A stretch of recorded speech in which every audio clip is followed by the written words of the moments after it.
Assalamualaikum warahmatullahi wabarakatuh. Berjumpa kembali di channel Ardiko Ramos. Informasi terbaru kali ini adalah kebijakan Menpan RB terkait dengan P3K paruh waktu. Informasi ini adalah kaitannya dengan penempatan untuk P3K paruh waktu ada perubahan ataupun pergeseran. Berikut ulasan lengkapnya.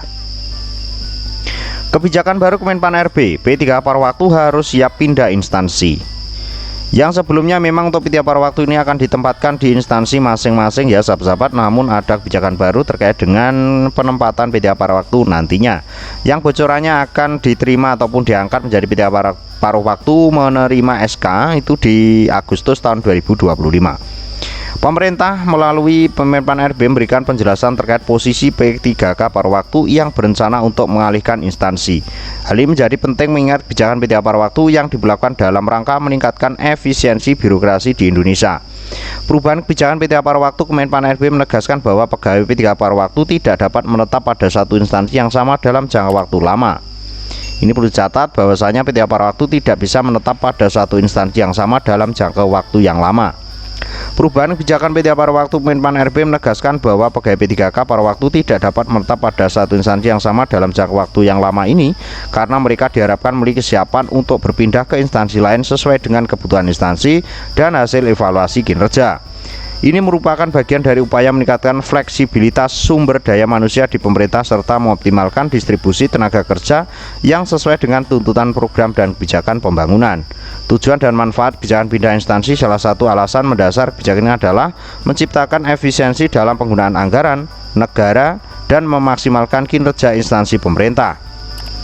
Dengan adanya kemungkinan pemindahan instansi bagi P3K paruh waktu, diharapkan ada penataan tenaga kerja yang lebih optimal dan sesuai dengan kebutuhan masing-masing daerah atau sektor. Bagi pegawai P3K paruh waktu, perpindahan instansi ini tidak dimaksudkan sebagai sebuah hukuman, melainkan sebagai kesempatan untuk mengembangkan kompetensi dan memperluas pengalaman kerja. Pemerintah juga memastikan bahwa hal ini akan dilakukan dengan memperhatikan hak pegawai seperti hak atas gaji dan tunjangan sesuai dengan aturan yang berlaku. Informasi ini sebetulnya juga kolerasi ataupun responsif dari tuntutan sahabat-sahabat R2 dan R3 yang menuntut menjadi P3K penuh waktu.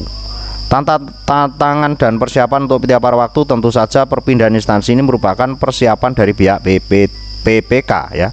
Mohon maaf ini kebanyakan. Mereka harus siap menerima tantangan dalam menyesuaikan diri dengan lingkungan kerja baru yang mungkin memiliki budaya organisasi dan prosedur yang berbeda. Oleh karena itu, Kemenpan RB mendorong agar setiap P3K paruh waktu menjalani pelatihan atau program pengembangan keterampilan untuk memudahkan adaptasi di instansi yang baru. Bagi instansi yang membutuhkan P3K paruh waktu, mereka juga diharapkan dapat memberikan pelatihan singkat untuk memastikan pegawai tersebut dapat segera bekerja dengan produktif. Ini penting agar proses administrasi dan pelayanan publik tetap berjalan dengan lancar.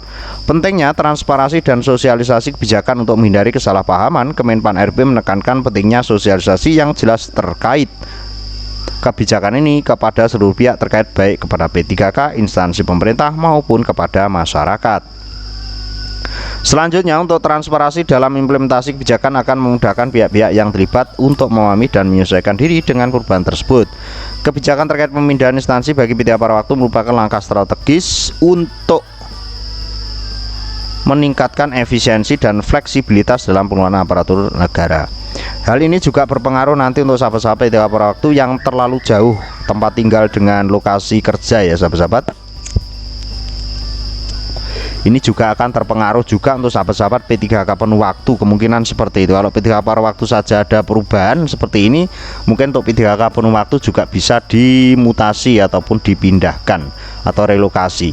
Meskipun dapat menimbulkan tantangan bagi P3K yang terlibat, kebijakan ini bertujuan untuk memperkuat sistem pemerintahan yang lebih responsif dan adaptif terhadap kebutuhan pembangunan nasional. Mudah-mudahan untuk informasi ini bisa bermanfaat ya sahabat-sahabat. Tentunya untuk ini menjadi kabar yang mungkin sebagian gembira, sebagian belum ya sahabat-sahabat, karena memang tidak bisa semuanya langsung sesuai dengan yang kita harapkan ya sahabat-sahabat. Namun paling enggak untuk informasi ini bisa menambah wawasan bagi kita semuanya bahwasanya untuk P3K paruh waktu ini juga bisa direlokasi ataupun dimutasi atau pindah tempat instansi. Jadi untuk sahabat-sahabat, untuk informasi kali ini seperti itu, mudah-mudahan ini bisa bermanfaat. Next kita akan membahas beberapa hal terkait dengan progres untuk pendataan maupun terkait dengan P3K maupun dengan honorer. Untuk informasi kali ini seperti itu, ada kurang biasa maaf. Wallahul muwaffiq. Wassalamualaikum warahmatullahi wabarakatuh.